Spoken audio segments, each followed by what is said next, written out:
In Wienaam is een bijzondere archeologische veenstien, een riemgesp uit de zonde eeuw. Het zou de mannelijke hingen wezen van de bekende fibula van Wienaam, een topstuk in het Fries Museum. Over de aankoop van deze riemgesp is het museum in onderhandeling met de Wiener. Vlieland moet milieubewuster worden. Het eiland kan de afvalstroom makkelijk maar 20% weerombrengen, zei een groep onderzoekers van de Universiteit Twente. Voorstellen binnen afvalskierden, een verbod op plastic poeden en het maken van Vlielander souvenirs van afval.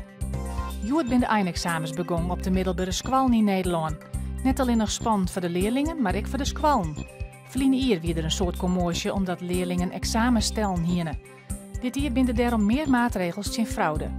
Joen en vannacht 6 graden, kans op een bui, een krachtige westenwind. Morgen komt de zinnen erbij, er kan nog een bui vallen, het wordt 13 of 14 graden.